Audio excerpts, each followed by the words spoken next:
Coming up on this episode of Flirtations, we welcome communication strategist and PR guru Molly McPherson to the show as we decode communication in dating. Molly and I discuss essential communication strategies for handling those sometimes hard and awkward yet necessary conversations.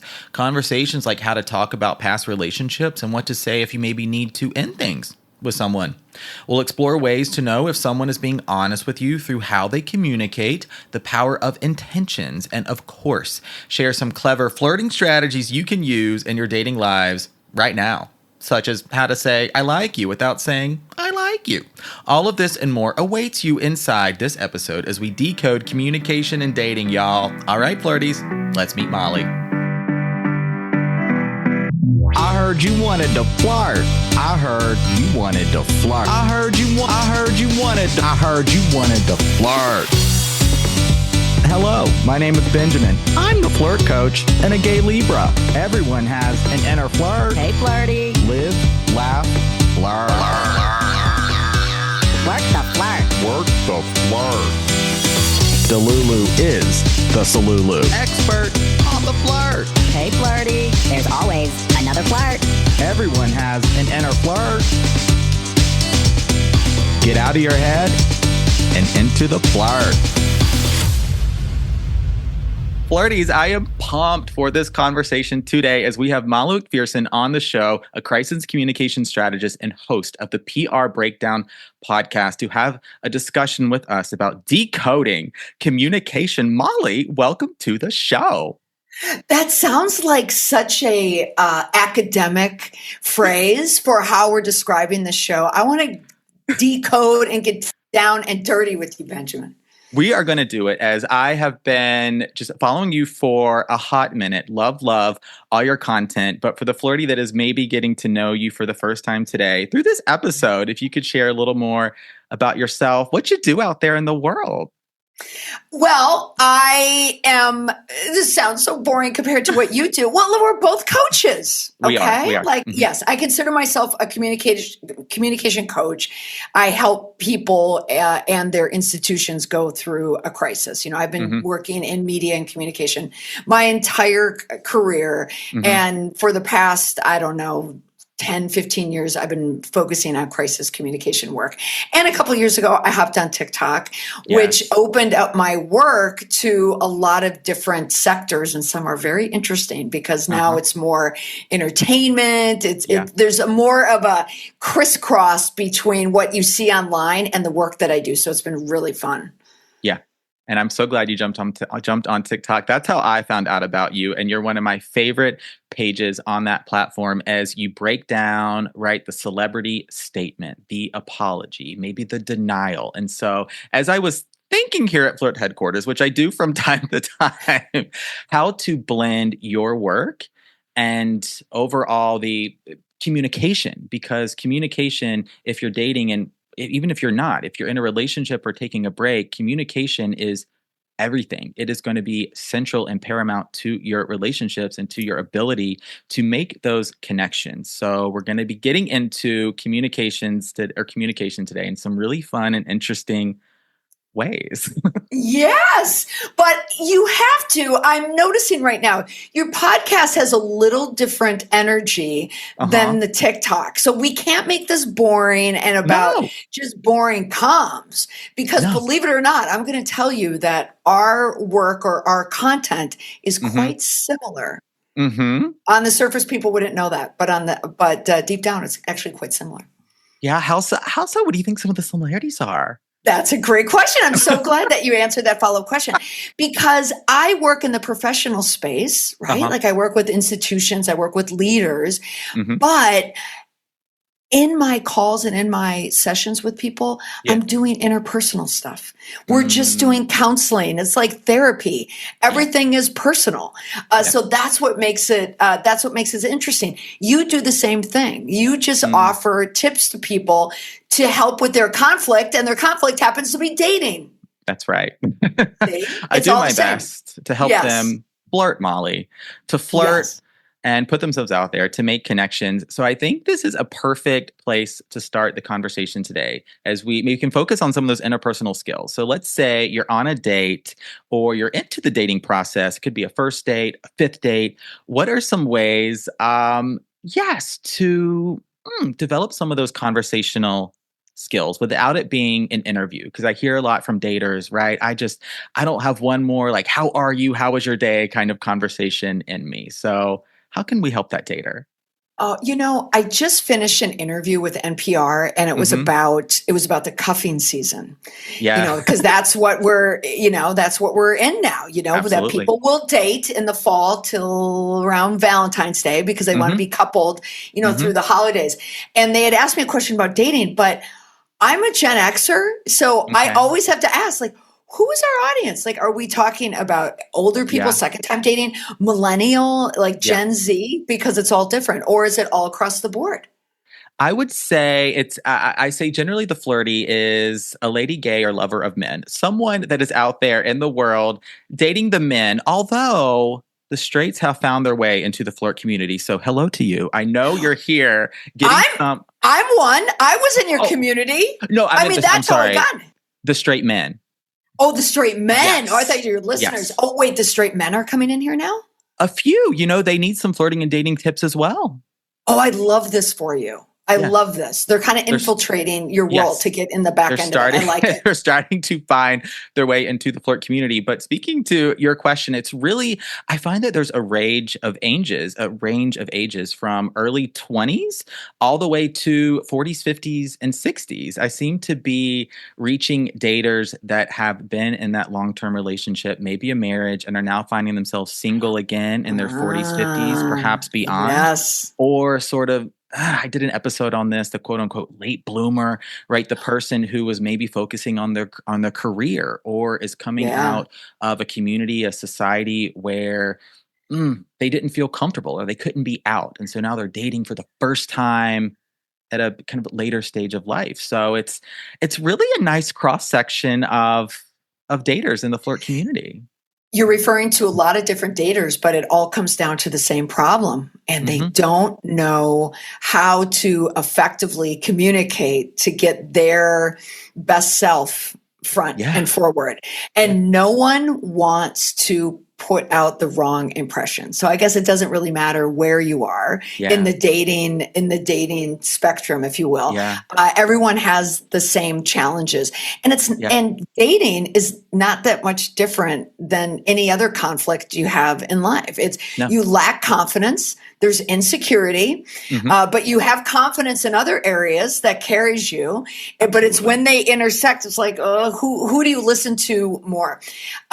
So it doesn't matter if it's my work in crisis management or if I'm talking my friends off a ledge through a breakup or anything like that, or my kids and their friends, through breakups. Because this is something that I posted on TikTok today, which was funny because I posted some crisis, post, and someone said, it's so funny, like whenever you talk, everything that you say about crisis communication work could be used in your personal life. Like, that's a secret. It's the same thing. It's the same thing. Okay, so this is the way that I'll answer it. I'll try and make it as simple as possible because I've already made this a long answer. So I have this framework that I use in my work, okay? It's the indestructible PR framework. And what it means is that nothing's going to bring you down, okay? You're indestructible. Okay. So when you go through anything, people like vulnerability, but people don't like cringy vulnerability. Like, no one's ever dated me in my entire life. Like, blah, blah, blah, blah, blah. But that sounds different than, I've never been confident when I meet, a handsome guy, or when I see a guy like you, sometimes I don't have that confidence. Like, that's kind of endearing, right?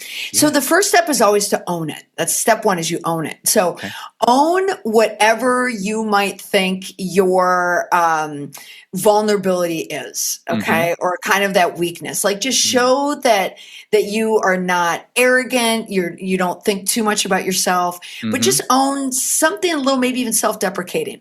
And then the second piece is always explain it.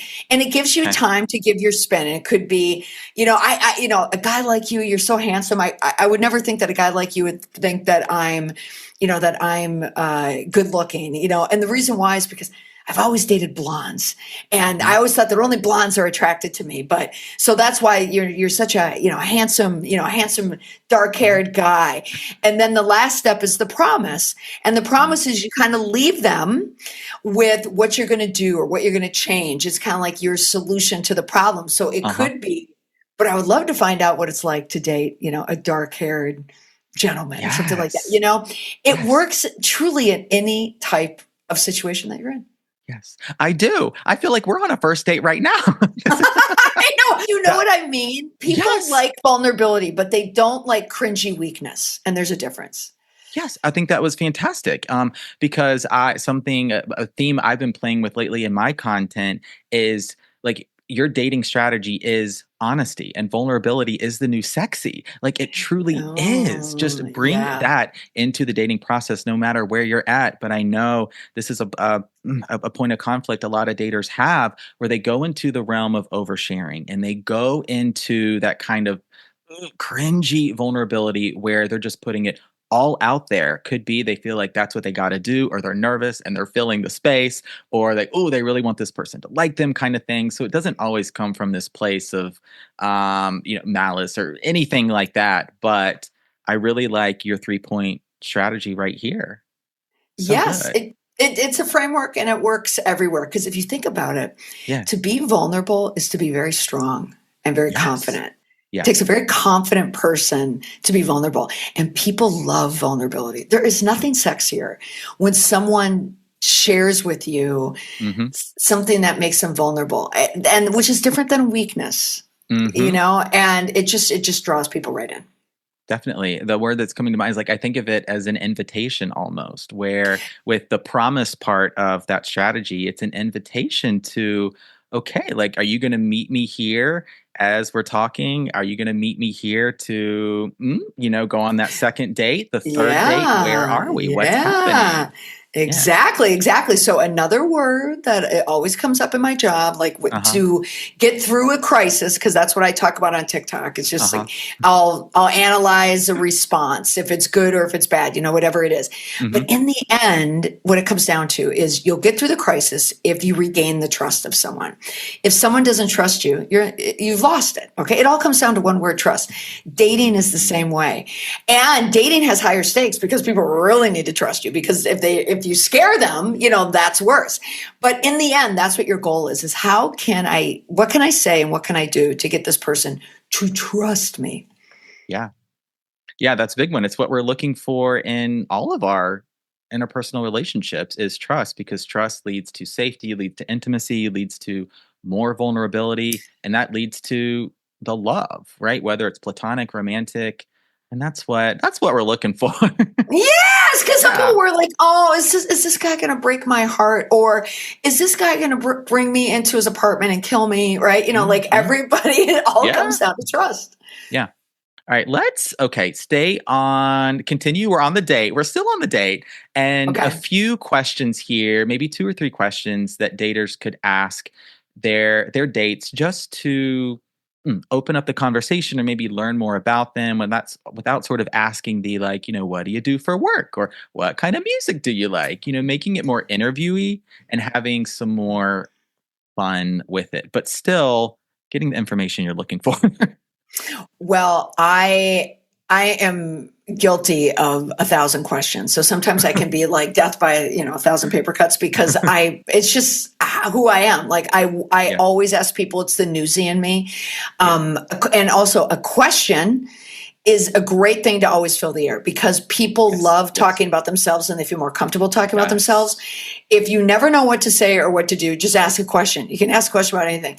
I always start boring but easy, which is the where are you from, where'd you grow up? Because in my mind, I always think I'm 2 to 3 degrees away from knowing someone. That's just my head. I always think I'm connected to someone. But there's that. And then there's the boring things like, and truly this works. Like, what are you watching right now? What do you listen to right now? And it sounds boring, but when I ask questions, I am now putting the persona and the profile together in my brain. When someone tells me who they like musically, and you get to, are you a Broadway person? Are you a movie person? Whatever. And my big one, did you play sports? when you're in high school? Mm-hmm. Now, that's a boring question. It's a very boring question, but it tells me a lot.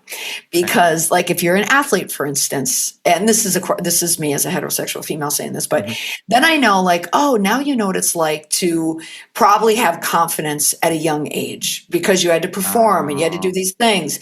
And they might look at fitness for a different way, depending on the sport. Yeah. So it doesn't matter what the question is. It doesn't matter if you're theater or if you're in student government, whatever. Always look like what drove that person to do it. So I'm always psychoanalyzing what anyone says. So it sounds very boring and trite, but it is true.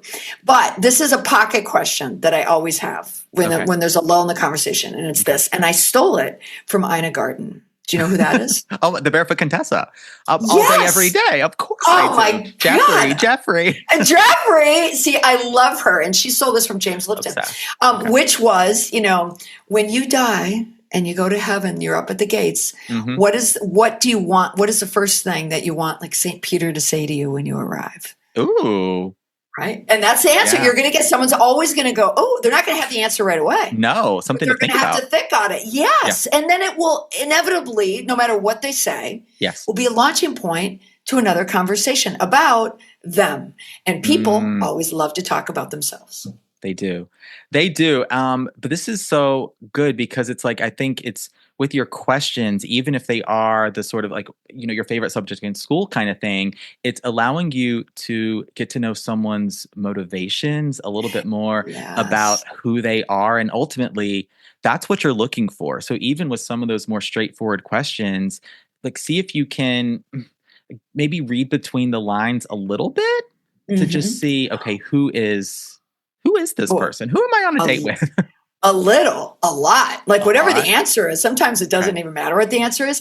But at what point do they keep talking? At what point do they stop and say, okay, I have a question for you. Tell me about you. Yeah. Because what you really want to look for, because what are the biggest red flags out there? Narcissism, 100%. Ego, someone who is so consumed with themselves, are they manipulative? That's what we're looking for. And particularly for people who have already been in a long-term relationship, particularly if they've been damaged for one, that's a great way to kind of suss through the red flags. Yeah.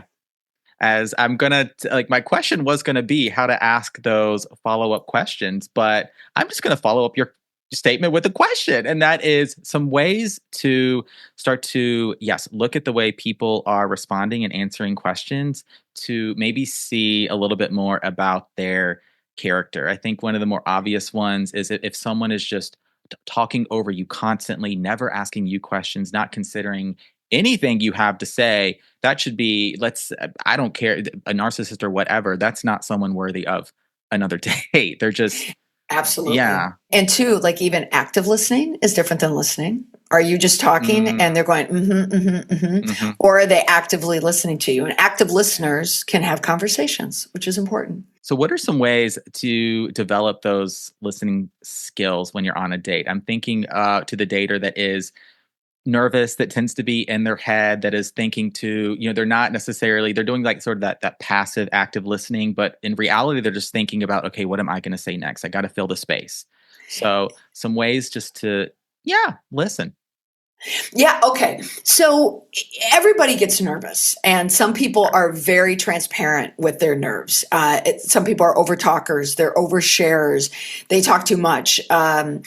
I've been guilty of this, myself. You look, they've finished eating and you haven't even touched your plate. And you're like, oh, that's a signal right there in my measuring stick that I'm talking too much. Always deploy at some point strategically silence. Ooh. And see what they do with silence. Silence always reveals something. It does. Because people, if someone says, well, why don't you say anything? Like if they immediately get defensive, or someone might look back if you don't say anything, they might make it cute, look at you and say, what are you thinking? I don't know. There's just change the mood, change the tone, change the beat, the cadence, of the date. It kind of allows you to stop your brain too and your nerves, because that's what you want to prevent. And it doesn't matter if you're on a date or you're doing a media interview or if you're giving a talk. You always want to be of rational thought. And what that means is thinking with clarity and not letting emotion cloud your thinking. Because when emotion clouds your thinking, that's a rational thought. That's the only difference between rational and irrational. It's just emotion. So try and take that emotion out of your thinking, but just show personality, in your talking too. Definitely. Definitely. Yeah. And if maybe you are, you did have sort of a lapse in your I don't know, thinking, or you did get into your head, or you don't have the right follow-up question, here's the solution right here, a strategy. Just let it breathe for a minute. It's okay if there's a moment of silence. That is all. It's okay. Yeah, it is a moment of silence. Or if anything gets weird, own it, explain it, promise it. Own it, which is, oh my gosh, I have been talking for 15 minutes straight. Okay, right now, that's what I do. When I meet someone new, I get so interested. I love meeting new people. I want to know about people. And when you said this about X, oh my gosh, that was so fascinating. But right now, I'm going to attack my strawberry vinaigrette salad, and I want you to tell me whatever. See, own it, explain it, promise. And it gets you right through it, and then it puts it back at them. Oh my gosh. That's such a good dating tip. So it good. Works. Yeah. It really does work. I think I wanted to get your impression of the first impression, because I hear this a lot from daters too, where whether it could be a first date or you're well into the dating process, it seems like you're always trying to make that great first impression. So does it matter like we think it does, or what are your thoughts? The first impression could be dead on. And it's right because it's tied in with your gut and your instinct. So if you are an intuitive person and you can pick up on things, it can be quite good, but it can also be so misleading. Yeah. It can be so incredibly misleading. And, always, I think this is it's such an overused word, and I hate the word, but being authentic is another way of just saying being genuine. People love genuine people. If there's any type of front, people notice it right away. And I think social media has made it worse, to be honest, because social media, the internet, and I say internet, and I have air quotes up right now, the internet, people love to lump people into one category, into one group. People make snap judgments, quick judgments. I mean, people are just so emotional in their thinking. They write off people right away. I remember my friend, it was maybe 5 years ago, and I was coming out of a marriage, and she hadn't been married before, and she was dating. And she was online. I said, we were at a bar. I said, please show me every single person that you're looking at online right now. I want to see them all. And so we're going through the list, and she went, no, ugly, no. And she went, wait. Why wouldn't you what's wrong with that guy? She said, bald. I went, bald? I said, you would date a guy because he's bald? And she said, well, he's just not cute. And I said, but how do you know? Yeah. If the cute isn't just a photo, cute is the whole being, so everyone is kind of different. Yeah. Yeah. I agree. And I think I like that explanation where it's like, sometimes you're going to get the icks is a big thing in dating, or maybe your intuition is telling you something, or maybe that intuition is more anxiety or going into that kind of irrational thought. And so I love just counterbalancing that by bringing your own authenticity into the dating process. Just be genuine, express some of those vulnerabilities, share what's on your mind, listen. Like these are your foundational strategies when it comes to dating and really all of your relationships. Right. Because everybody wants the same thing, right? They want someone who's strong, someone who's confident, but they don't want someone who's arrogant. Right. And they don't want someone who's going to diminish them. Yeah. And so how do you do that? And there's always that balance. It's like a bathtub. You always got to keep balance. You have to show strength and confidence, but you got to show a little bit of vulnerability, so you always need to find that balance. Yeah. All right. I want to ask you now a few communication strategies for some different dating scenarios that the Flirties submitted here for the interview today. And one of those is for the person that is maybe displaying some narcissistic tendencies, right? You feel like you just can't get a word in edgewise, or they never own it, right? They seem to always point the finger back at you. What are, it's easy to say, well, just don't talk to those people, but sometimes you don't always know. And this reveals itself over time. And I hear from Flirties all the time, all over the world, they're dating this person right now and they just can't let go. So how can you just communicate your needs, right? Be able to speak confidently, but also with a little bit of vulnerability too. Oh, so in the question, there's a couple things that I heard there. Yeah. So you're saying that someone is with someone that they know might not be right for them. They could be more narcissistic like, but they can't let go. Yeah. Is that it? Yeah. Oh, I mean, okay. the simple answer would be just don't talk to a narcissist. But I hear from How do we know who they are? Right. I know, that's the thing. And you're going to get into relationships and connections with people that may not be a narcissist, but will gaslight you or blame you and just cannot take accountability for their own actions. So how can you communicate? It's hard. Yeah. I know. Because, narcissism, I mean, psychologically speaking, not that many people are truly diagnosed narcissists. I mean, the number is like in the 1 percentile. However, there are different offshoots to it, like adjacencies. So people can act like a narcissist or have a narcissistic behavior. It's also a cliche online. Quote unquote, everybody's a narcissist. Yeah. But when you've dated or married one, you know what a narcissist is. Yes. Now, the problem is that true narcissists, they're manipulative. So you don't know you're dating a narcissist. You really don't. Sometimes they're just arrogant, or sometimes they're just selfish and sometimes they only think of themselves. So you really, really, really have to dig. And this is where I look. This is how I decode it. Okay. Don't look so much at the behavior. Look at the intention. Why do you think that they're doing what they're doing? Okay, for instance, because someone who might be labeled as a narcissist, or other people might say it, or a friend might say, oh my God, they're a narcissist, you have to dump them. Yeah. But really what they could be is they could be avoidant. They could be someone who doesn't want to show a lot, or they don't want to ask you certain questions because they don't want to embarrass you, or they're worried about you, or they're concerned, and someone might misinterpret that like, oh, they only think of themselves. It's really about looking at intention. Okay. And how you get to intention is you really start asking those questions. Like you have to have try not to have a conversation that, oh, we need to talk and make it emotional, because the guard will come up or the manipulation will start. They'll already start manipulating you. Yep. It's just in that back and forth conversations. Do it when they're not paying attention, when they're least expecting the interrogation. Just have a normal conversation and then start looking at their intentions. And then eventually red flags will come out. Okay. And how does that help? Is that too evasive? Yeah. No, that was really, really good. And so I got to follow up to that. How can you start to how can you start to observe what someone's true intentions are through your questions, through maybe their answers or their lack of answers? This is something I really wanted to get into the conversation today, kind of speaking to the decoding communication piece. Because the reality is, you're going to encounter dishonesty out there dating. I wish that weren't the case, but you will. People are not always going to be forthcoming with what they're looking for, forthcoming with their intentions, forthcoming with the truth. And here we go into maybe dating potential or, I want to support the dater here into, yeah. Okay.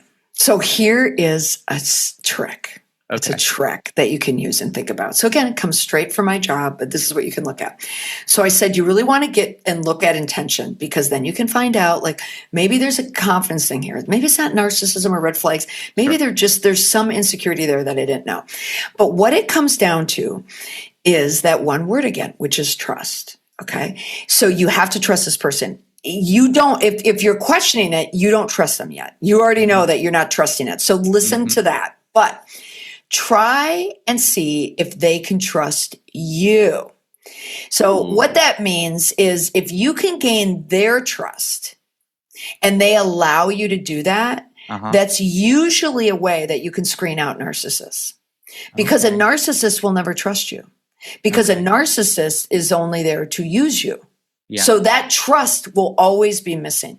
But if you can hit that point, and it's usually if they show a vulnerability or something, then it explains oh my gosh, that's why they've been acting this way, or that's why they did this. Now it makes sense. Now they're no longer narcissists. But truly, narcissists come packaged as the Mhm. nicest guys. Oh, yeah. Sometimes it's just the nice guy. They don't have to be the center of attention. It's too many people label narcissists as the big ego, power ego in the room. Yeah. Sometimes those are the weakest people. The Yes. most powerful, sadistic, manipulative people are the nice guys, or maybe the one that you wouldn't expect anyone would even notice that guy. But there's a weak, because narcissism is just weak. It's just weakness. So we got to spot the weakness. Benjamin, does this make sense? Yes, this makes so much sense. As I've had a few episodes on narcissism specifically, and talked to some daters that have been in relationships with a narcissist, and this is a lot of what they have described in those conversations, right? It's not the person, look at me, that wants to be the center of attention, kind of this big type A. They oftentimes present as the nice guy, but it's you're not going to see, like, they're going to gloss over the red flags, or there's not going to be a lot there. They're going to lack that emotional availability. And so this is, it's very much like they sweep you off your feet kind of thing.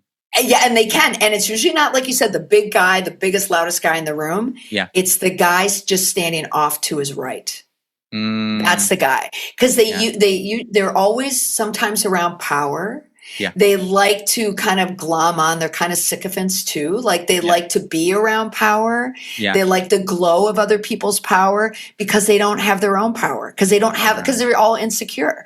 Right. So that's the other piece of it. Like if you look at someone who's powerful, well, are they really powerful, or are they propped up, or is someone else giving them power?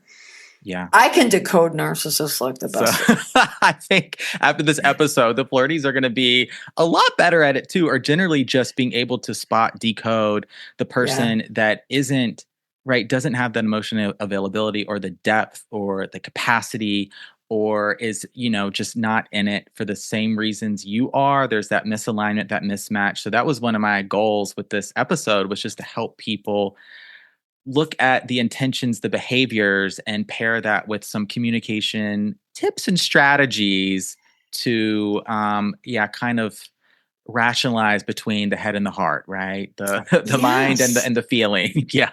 And I have to share with you, and you didn't ask me this question the first time we connected, which I don't even know if you're going to remember this or not. I remember. Yes. Well, because, you're asking me for advice, but you landed in my algorithm at a time when I was dating, after being married for 20 years, and it's a freaking nightmare. Yeah. Dating is horrible. I'm sorry. It's just horrible. But the person I was very much interested in had so many mixed signals, and everything that I just said to you, I was doing like, is this person an arrogant, horrible human being? Like I had said, I was sharing it with a guy friend of mine. Like, he's a narcissist. I'm like, but I don't think he's a narcissist. I don't think so. But what it was is you had a post about, it was just write them. And it was something about just text them and do whatever. And I thought, you know what? I'm going to do it. And it kind of just broke through it. And what it wasn't narcissism or ego or anything like that. It was just, he didn't know if I liked him or not. He had no clue. So there was like this resistance there. And I thought, man, but if I sat and listened to other people, or just defaulted to narcissism, I would have missed out on the best relationship of my life. Wow. So, and so it just kind of, and sometimes you just have to break through with a genuine communication, and then it reveals itself. So I credit you, my friend, with that. Oh my gosh. Molly, that's amazing. I think I remember it. I remember you sent me a DM. This was over a year ago, and I think the video was flirty text you can send to someone you're crushing on. And in that video, I just gave you a few tips for some very, kind of basic-ish text to send, but really focus on just creating some of that intimacy, taking that connection a little bit deeper, maybe breaking the ice, like, hey, I like you kind of thing, without saying directly, I like you, that. And and it worked. And I was so excited. I had to write back to you and go, oh my gosh, it worked. Yay. That's what I love. And so I want to ask now, some ways, tying into that story, some ways to say what's on your mind without maybe forthcoming or saying directly what's on your mind. So a lot of the daters, a lot of the flirties, they're starting to get feelings or in the dating process. Oh, I like this person, but I don't want to say it yet. What if they don't like me back, or I'm unsure? Maybe it's still really new. So some ways that you can say, I like you, I'm thinking about you, with maybe out without saying directly, right? I like you.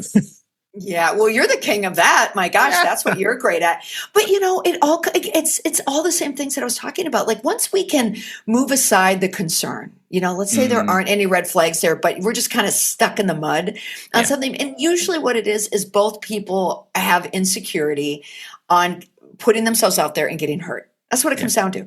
It's just fear. If people are afraid. Again, just think about trust. Just think about trust. You just have to trust the system, as they say. Yeah. And you want someone to trust your intention. It's always that. And that also shows like a sexy vulnerability. Mm-hmm. And there's other ways of saying, and there's other ways of saying, I like you without saying that I like you. And some of the decoding is, which I found out from guys, is if you are on their social media, not necessarily creeping into their DMs, but are you liking posts? Do you watch stories? And not in a creeping way, but even if you reply back in a fun way or a positive way. And here is a tip that I gave my daughter, as a matter of fact, about a guy. And I said, instead of worrying, she's all stressed, she's in college, like, I don't know if you like it. I said, how about this? How about make this into your attention? Just be his friend. Just have your goal be a friend and not liking a guy. So, and that could be a little early in the relationship, because when you do that, you build trust with a person. Yes. And there's nothing sexier too than falling in love with someone who you already trust them like a friend.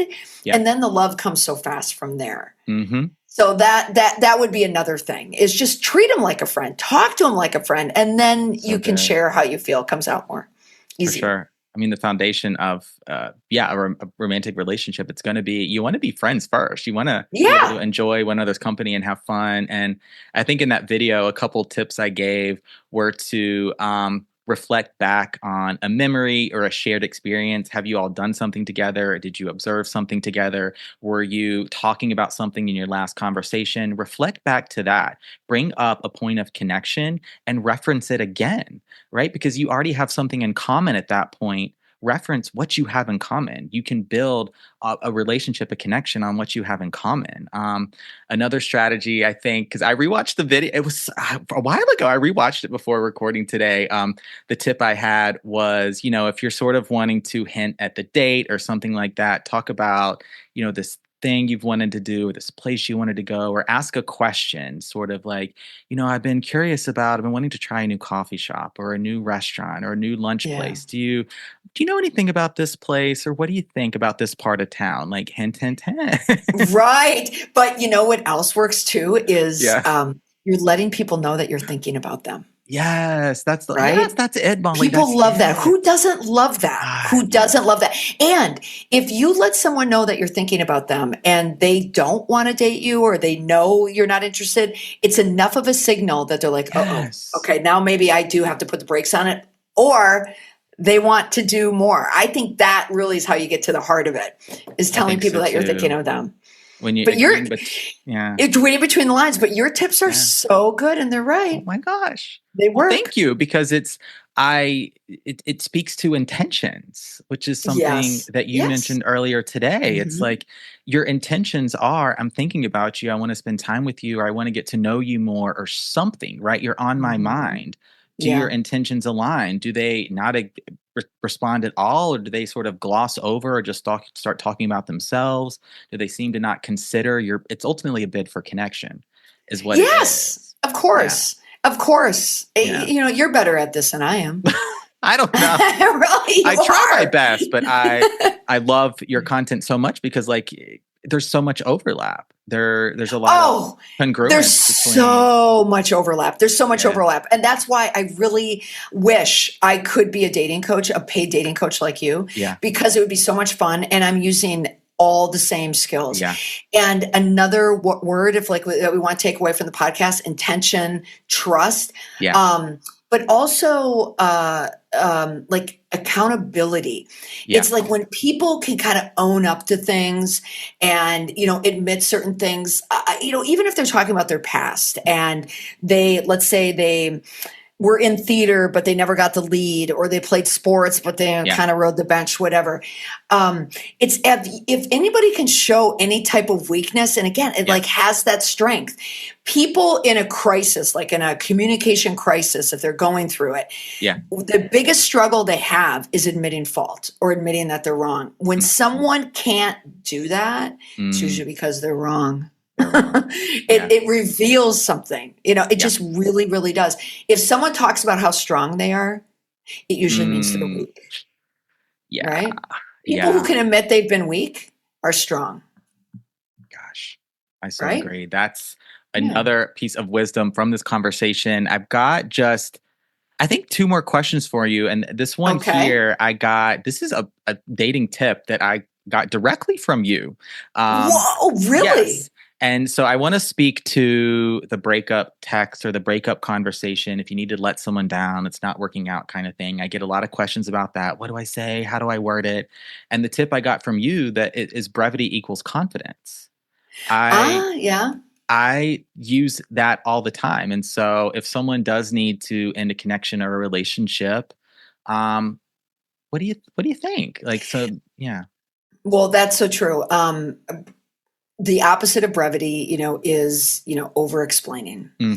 And even think about this again. Like if you go into my mode, like crisis mode, when you see people in the middle of a scandal or a celebrity in the middle of a scandal, and they're trying to explain, what happened, and they're getting into the details and the details and details, it immediately makes people think, oh, you're guilty. You're wrong. You did it wrong, right? So over-explaining never helped anyone. It is, and also it's so hard, right? But it is a Band-Aid moment. That is when you need it. And also own it, explain it, promise it, own it. You know what? I have to be honest here. I'm sorry, but blah, blah, blah, blah, blah, whatever is going on. And then briefly explain why, so it doesn't kill the person. Like you have to tell them why, and then make the promise, which is, are you still going to be friends? Or I'm wishing you the best, or don't worry, you can block me on Bumble. Don't even worry, you won't hurt my feelings. All I hope for is the best, whatever. And then leave it with something that's like that positive last minute, that lifting, thing that you can say that can keep them on a high note. But and you got to do it quick. So this is so good, because I'm like, I had a video recently that was speaking to, if you need to craft this text or what you're going to say in the notes app, do that. But probably what you write in your notes app is not going to be what you say. You don't have to over-explain. You don't have to justify, because then it starts to sow a little doubt in the person's mind. Like, why are you convincing me? It's like you're convincing yourself of just own it, explain it, promise. There you go. Yes. Oh, and can I give you a new modern age tip? Yes. That helps. You probably have already done a podcast episode on this.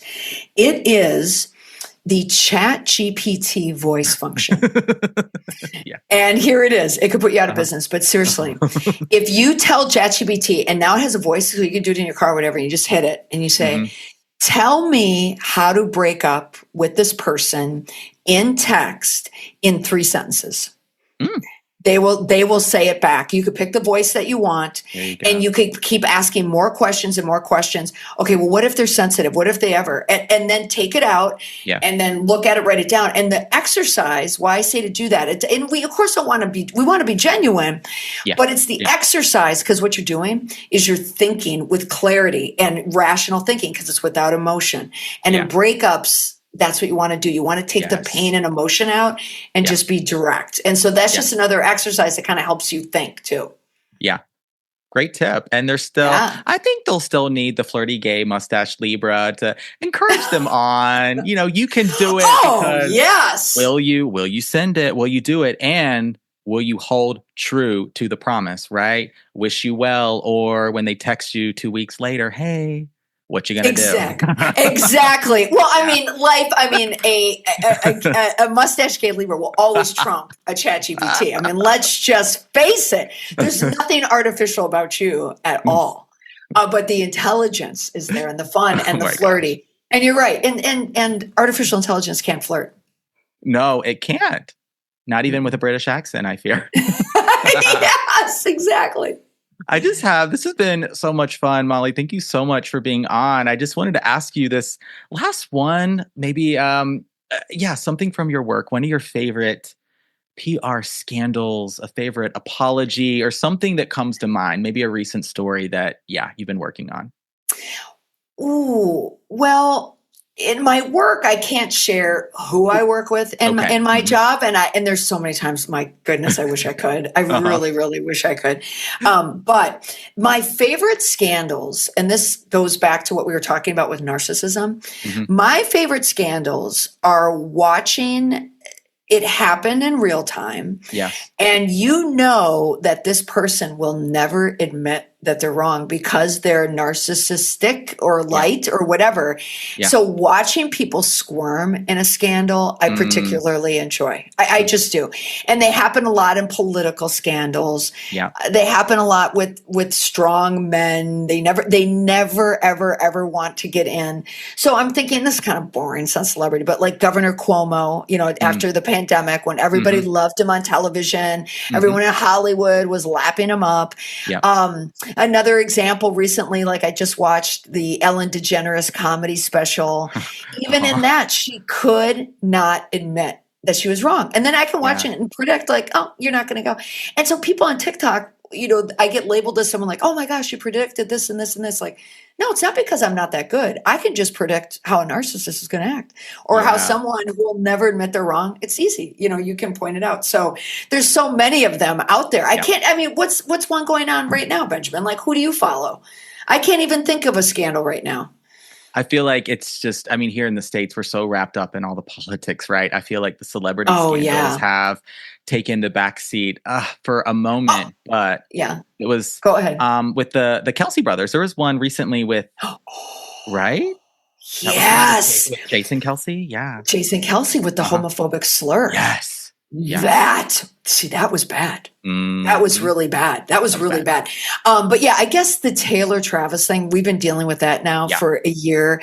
And so many of the Swifties who get very upset whenever they hear, oh, it's a PR relationship. But it is. You can still be in a relationship and get PR out of it.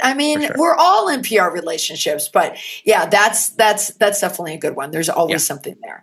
Oh, I'll give you one more, the quick one too. Always watching this person squirm is Justin Timberlake.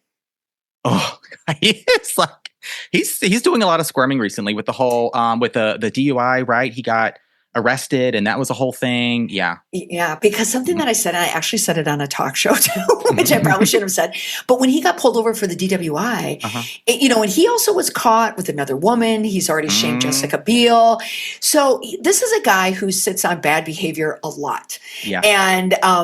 And I think what happened in that DWI case, and the reason why I had to take a hit and make it go away so quickly, it's because I think there was a woman in the car with him, or he was going to a woman's house. So he had to end the story. He had to end it. Like, fine, guilty, done it. But it will come back. It will come back. Because again, he doesn't admit to any fault. So something will come back to hit him again.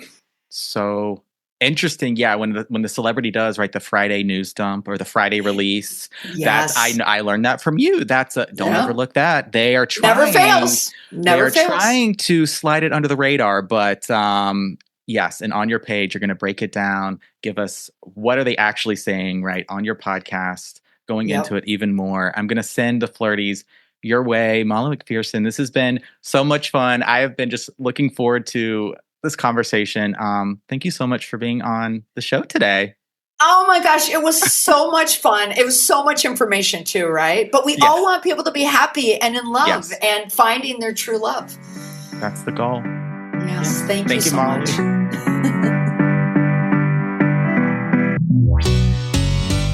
That's a wrap on this episode of Flirtations. Thank you so much to our guest for this conversation, Molly McPherson, for coming on the show. This was one I was really, really excited about. I wanted to explore this topic of decoding communication, right? And dating, in our relationships, how to read between the lines sometimes, because that's important. How to say what's on your mind in some new and interesting ways. Yes, I hope you got some fun new takeaways, learned something new from this conversation, and I thank you for being here.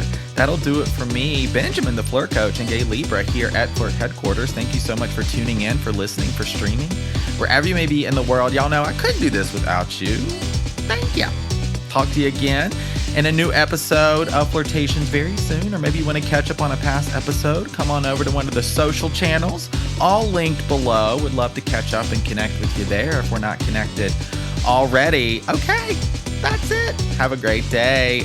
Signing off here at Flirt Headquarters. Flirty. Happy flirting.